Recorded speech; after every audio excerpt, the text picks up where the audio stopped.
Bismillahirrahmanirrahim. Assalamualaikum warahmatullahi wabarakatuh.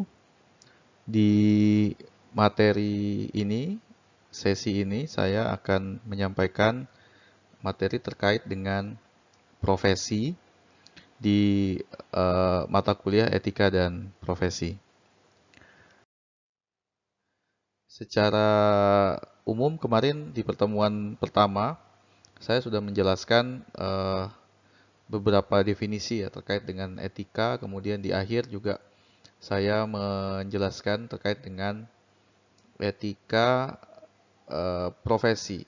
Nah, pada materi kedua ini, fokus kita akan membicarakan terkait dengan apa itu profesi, supaya nanti Anda memiliki gambaran yang jelas terkait dengan profesi. Saya awali dari definisi profesi. Ada beberapa definisi, salah satunya dari KBBI ya, Kamus Besar Bahasa Indonesia, mendefinisikan bahwa profesi itu adalah bidang pekerjaan yang dilandasi dengan keahlian. Gitu ya. Jadi eh, tentu saja pekerjaan yang sifatnya sambil lalu ya, pekerjaan yang tidak didasarkan pada kemampuan, baik itu yang kemampuan atau keahlian yang diperoleh secara formal atau informal, maka itu termasuk apa namanya di dalam definisi ini ya menurut KBBI. Kemudian yang lain berpendapat misalnya di George ya bahwa profesi itu adalah pekerjaan yang menjadi kegiatan pokok. Jadi ada term kegiatan pokok artinya menjadi aktivitas yang wajib untuk dilaksanakan ya oleh seseorang di setiap hari untuk mencari nafkah. Nah, ini ada penekanannya lagi. Jadi untuk mencari nafkah dengan berbasis pada keahlian. Nah, jadi ada keahlian, kemudian ada term nafkah di sini. Jadi eh, misalkan ada sekarang profesi kan semakin semakin luas ya. Nah, jadi bagaimana dengan mereka yang mungkin aktivitas pokoknya ya bukan eh, apa namanya pekerja kantoran misalnya ya. Aktivitas pokoknya misalnya adalah misalkan seorang influencer misalnya. Nah, itu bagaimana kemudian? Nah, itu menarik untuk nanti dibahas. Kemudian Ruslan ya. Ruslan mengidentifikasi bahwa profesi itu adalah pekerjaan yang tersumpah. Lalu ini muncul pertanyaan di sini ya. Berarti ada pekerjaan yang bukan termasuk profesi kan begitu ya. Jadi ada berarti kan pekerjaan itu tidak sama dengan profesi. Nah, yang seperti apa itu yang nanti akan kita kaji lebih lanjut. Brooks ya, menjelaskan bahwa profesi itu adalah kombinasi antar fitur, kemudian ada kewajiban, dan ada hak. Ya, yang dikemas atau dibingkai dalam profesionalisme. Jadi ada unsur profesionalisme. Kemudian Kiraf menjelaskan bahwa profesi itu adalah pekerjaan ya, yang dilakukan untuk pemenuhan kebutuhan hidup.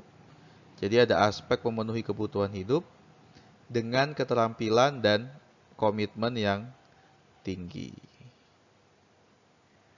Oke. Jadi kalau saya coba tarik benang merah dari berbagai definisi yang ada kata pekerjaan, berarti profesi itu sebenarnya mencakup juga pekerjaan, tetapi sebuah pekerjaan belum tentu menjadi profesi. Kemudian ada keahlian, ya tadi dispesifikasikan ya keahlian-keahlian apa yang kemudian bisa kita masukkan sebagai apa namanya dasar dari sebuah profesi ya. Kemudian juga menjadi kegiatan pokok, artinya bukan sambilan ya. Ini keahlian ya. Kemudian juga tersumpah, ada sumpahnya. ada janjinya di situ. Kemudian ada kalimat profesionalisme, artinya dilaksanakan secara profesional. Kemudian ada komitmen. Mungkin komitmen ini kaitannya dengan tadi ya, ada sumpah profesi mungkin di dalamnya, sehingga karena terikat oleh sumpah profesi menjadi pekerjaan tersebut atau profesi tersebut memiliki komitmen yang tinggi. Nah, selanjutnya saya akan menjelaskan terkait dengan ciri-ciri profesi, ya, untuk memberikan gambaran kepada Anda, ya, bagaimana perbedaan mendasar misalnya ya antara tadi misalkan eh, pekerjaan ya dengan profesi. Apakah ini sama atau tidak sama? Nah, salah satu yang menjadi apa namanya ciri dari sebuah profesi adalah ada pengetahuan khusus di dalamnya. Jadi seseorang yang eh, apa dikelompokkan dalam profesi tertentu itu memiliki pengetahuan yang khusus yang kemudian berbeda dengan pekerjaan yang lain. Kemudian ada kaidah dan ada standar moral yang tinggi di dalam profesi tersebut. Nah, kaidah atau standar moral ini kemudian membentuk bagaimana profil dari profesi itu. Ya. Misalkan eh, anggap saja dokter misalnya begitu ya. Dokter, maka ada acuan-acuan, ada kaidah, ada panduan yang harus dijalankan untuk menjadi atau untuk berprofesi sebagai seorang dokter, sehingga tidak semua orang kemudian bisa mengobati orang lain, misalnya begitu. Nah, ini eh, gambaran terkait dengan kaidah atau standar tadi. Kemudian profesi itu juga melakukan pengabdian kepada kepentingan masyarakat. Nah, sehingga eh, salah satu peran dari profesi tersebut adalah melayani masyarakat ya, tanpa melihat apa namanya latar belakang, kemudian agama, suku dan seterusnya. Kemudian yang berikutnya juga memiliki izin. Nah, jadi ada izin untuk melaksanakan profesi tersebut. Misalnya dokter misalnya ya. Ya, dokter, kemudian ada advokat misalnya, advokat dan lain-lain. Nah, kesemuanya tentunya memiliki eh, apa namanya perizinan untuk bisa melakukan layanan kepada masyarakat. Kemudian ada terhimpun atau tergabung dalam komunitas profesi. Nah, ini ciri-ciri dari sebuah profesi yang eh, nantinya tentunya bisa membedakan ya antara Anda dapat membedakan antara pekerjaan ya pekerjaan biasa dengan sebuah profesi. Selanjutnya ada juga syarat-syarat dari sebuah profesi ya. Misalkan apa? Melibatkan ada kegiatan intelektual di dalamnya. Jadi tidak bisa ya sebuah profesi itu hanya didasarkan pada apa? Kesepakatan misalnya begitu ya. Kesepakatan. Ini tidak bisa. Ya, harus ada unsur eh, pendidikan dan intelektualitas di dalamnya, misalnya gitu. Pendidikan atau ada intelektualitas. Ya, atau akademik lah seperti itu ya. Kemudian juga profesi itu menggeluti atau masuk ke dalam cabang atau ranting keilmuan tertentu. Nah, jadi bisa ditelusuri secara keilmuan, gitu ya. Jadi ada pohon keilmuannya, bisa diruntut begitu ya. Bisa di apa ditelusuri.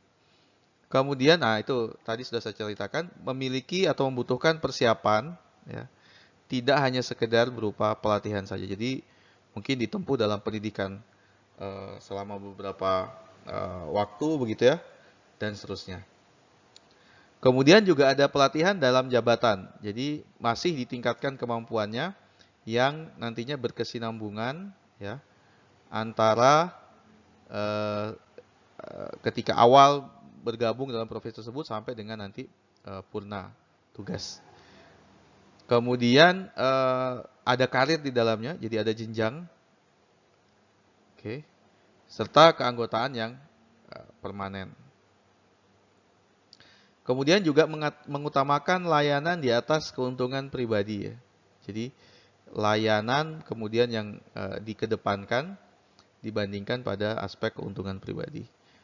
Kemudian memiliki organisasi profesional, misalnya apa? Kalau kedokteran ada Ikatan Dokter Indonesia misalnya ya.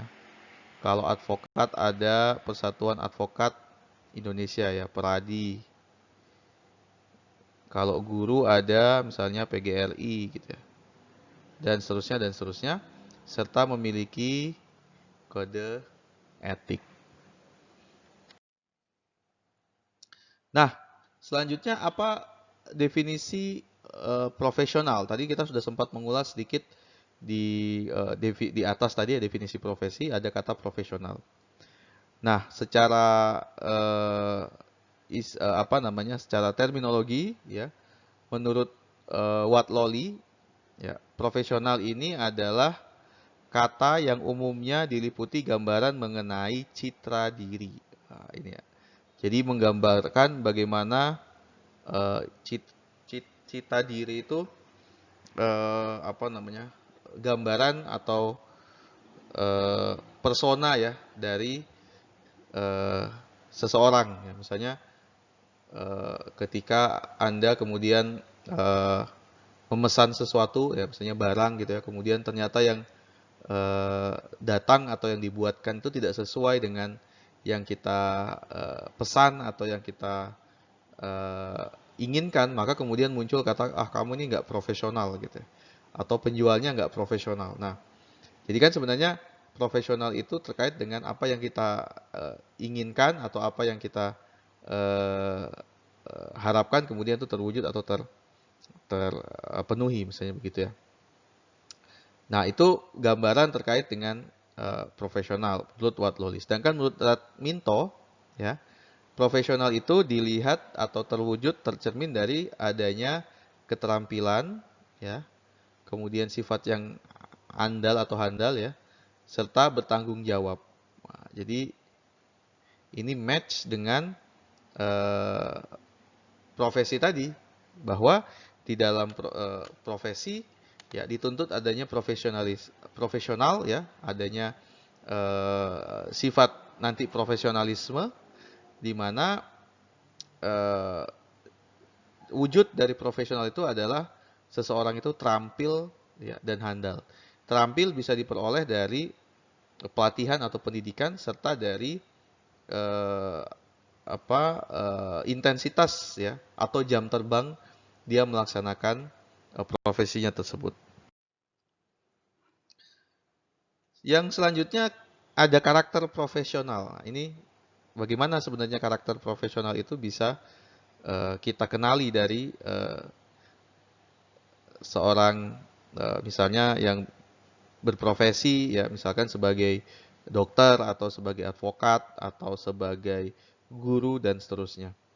Misalnya apa? Telah melalui ya proses pemantapan intelektual yang panjang. Jadi ada proses untuk memantapkan gitu ya, atau ada proses untuk menegaskan ya, kemampuannya ya, baik melalui pelatihan, magang ya, kemudian ujian dan lain sebagainya. Kemudian yang kedua adalah lulus pada ujian kualifikasi. Nah, kalau seorang dokter misalnya harus lulus dari profesinya sebagai profesi kedokteran ya, pendidikan dokter ya, pendidikan dokter. Jadi seperti itu. Kemudian kalau advokat berarti harus menyelesaikan apa istilahnya PPA, pelatihan advokat ya, pelatihan advokat.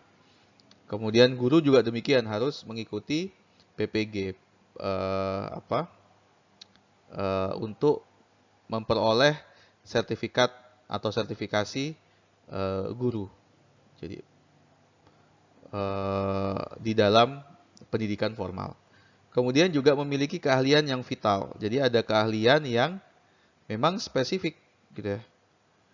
Jadi tidak semua orang bisa melakukan itu tanpa melalui pelatihan gitu ya. Mungkin ya tidak seperti tukang sulap juga ya. Biasanya kan dalam pementasan di TV itu ada tuliskan harus dilakukan oleh orang yang profesional misalnya begitu ya. Tapi bukan itu saja ya maksud saya. Kemudian keahliannya juga diakui oleh masyarakat. Jadi memang keahlian dan kemampuan yang dibutuhkan dan diakui oleh masyarakat. Tidak diintervensi saat bertindak, ya. Jadi memang benar-benar bebas, didasarkan pada pemikiran dan kemampuan sendiri serta menjunjung tinggi kode etik. Kita lanjutkan, ada term berikutnya yaitu profesionalisme. Nah, apa arti dari profesionalisme? Menurut KBBI, profesionalisme itu adalah mutu, ya, kemudian kualitas dan tindak tanduk yang menjadi ciri suatu profesi. Jadi penciri dari suatu profesi. Jadi ada mutunya, ada kualitas, ada tindak tanduknya. Berarti profesionalisme itu memang melekat pada suatu profesi, ya kan? Dia mau menjadi apa profesinya, maka mutu, kualitas, dan tindak tanduknya juga mencerminkan profesi tersebut. Menurut De George, ya, profesionalisme itu adalah seseorang, ini sudah melekat pada subjeknya, yang memiliki profesi atau mempunyai profesi atau pekerjaan purna waktu. Nah, jadi pekerjaannya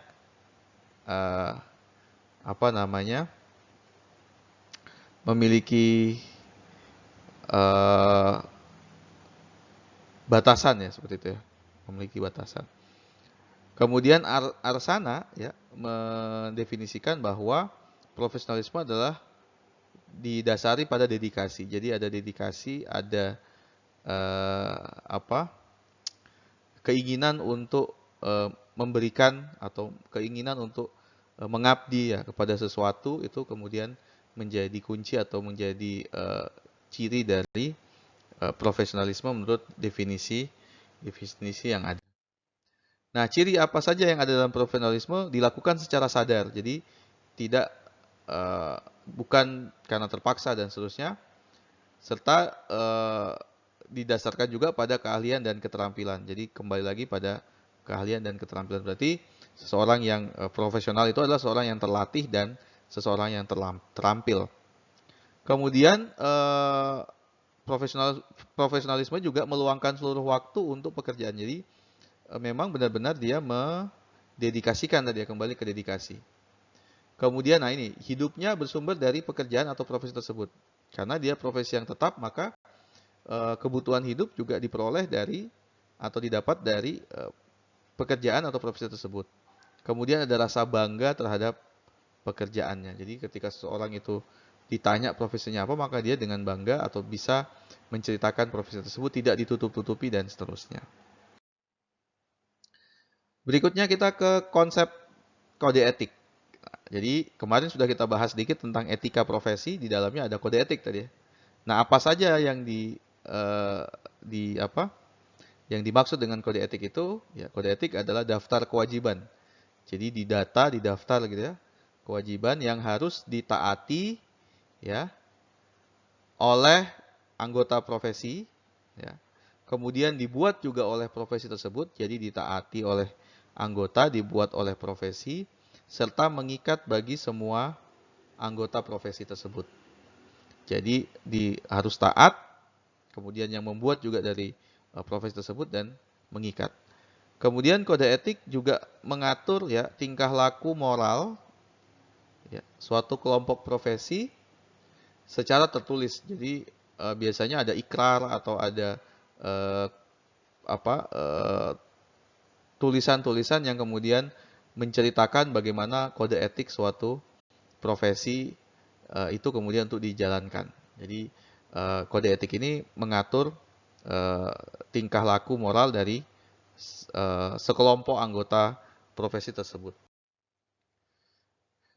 Apa saja sifat kode etik? Pertama, singkat. Ya, jadi mudah untuk difahami. Yang kedua, sederhana. Yang ketiga, jelas dan konsisten. Bisa difahami oleh siapa saja, serta juga konsisten dalam artian tidak sering diubah, diamandemen, dan seterusnya. Masuk akal, artinya siapapun orang yang membaca juga menerima bahwa itu rasional. Dapat diterima, kemudian praktis dan dapat dilaksanakan, komprehensif dan lengkap, serta positif. Apa saja fungsi kode etik dalam sebuah profesi? Yang pertama, kode etik akan tentunya memberikan pedoman dan prinsip profesionalisme ya bagi anggota profesi. Yang kedua, menjadi sarana untuk kontrol ya sosial oleh masyarakat. Jadi ketika ada aktivitas dari profesi tersebut yang kemudian atau anggota dari profesi tersebut yang melanggar, maka itu bisa dianggap tidak baik oleh masyarakat sehingga masyarakat punya kemampuan untuk melakukan controlling terhadap itu. Kemudian juga mencegah ya campur tangan pihak luar dari organisasi profesi tersebut ya yang nantinya bisa mengintervensi profesi tersebut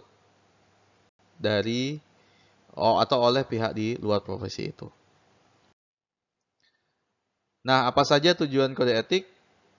Yang pertama, tujuannya adalah untuk menjunjung tinggi martabat profesi. Jadi kemarin saya sampaikan, mereka yang tergabung dalam profesi maka punya kebanggaan, punya marwah, ya, dan itu harus dijaga, dijunjung tinggi dalam sebuah profesi. Yang berikutnya adalah juga termasuk untuk menjaga dan memelihara kesejahteraan para anggota. Jadi karena diikat dalam sebuah kode etik, maka mereka terpelihara kesejahteraannya dan seterusnya. Kemudian untuk meningkatkan pengabdian ya kepada masyarakat, meningkatkan mutu profesi itu sehingga profesi itu benar-benar diakui karena kualitasnya atau kompetensinya begitu. Kemudian juga meningkatkan mutu organisasi profesi selain mutu profesinya. Kemudian meningkatkan layanan bagi masyarakat ya di atas keuntungan sendiri, serta juga untuk menguatkan organisasi tersebut. Jadi semakin kuat, semakin kokoh organisasinya, dan juga tujuan kode etik adalah untuk memberikan standarisasi ya bagi seluruh anggota profesi tersebut. Baik, itu materi terkait profesi. Saya harap Anda dapat menyimak materi-materi tersebut dan syukur-syukur Anda bisa mencari referensi tambahan. Nah, untuk tugas sudah saya tuliskan di dalam slide ini. Saya minta untuk membuat essay, ya, essay tentang profesi atau profesionalisme atau profesional atau kode etik. Nah, pilih salah satu dari seluruh aspek ini ya di bidang teknologi informasi. Jadi tidak profesi secara global ya, tetapi ada batasannya yaitu di bidang teknologi informasi. Nah, silahkan mau yang di level nasional di Indonesia ya, ataupun yang di internasional di dunia. Nah, essay tersebut berisi 700 sampai 1.500 kata. Nantinya akan dikumpulkan dalam bentuk PDF ke Elmu. Nanti akan saya sediakan linknya. Tetapi Anda silahkan nanti untuk diupload terlebih dahulu di Google Drive begitu ya. Jadi silahkan diupload ke Google Drive. Baru kemudian nanti di-submit ke Elmu linknya. Gitu ya. Nah, kemudian nanti esai ini Anda kirim ke koran bisa, atau nanti kalian masukkan ke sesuai dengan yang penugasan kemarin. Kemudian esai ini juga harus memuat asal mahasiswa atau asal prodinya ya dari informatika UMM. Kemudian nanti yang dimuat di koran akan mendapatkan reward seperti yang sudah saya ceritakan di pertemuan kemarin. Saya rasa itu materi kita. Nanti kita lanjutkan di sesi selanjutnya. Terima kasih. Assalamualaikum warahmatullahi wabarakatuh.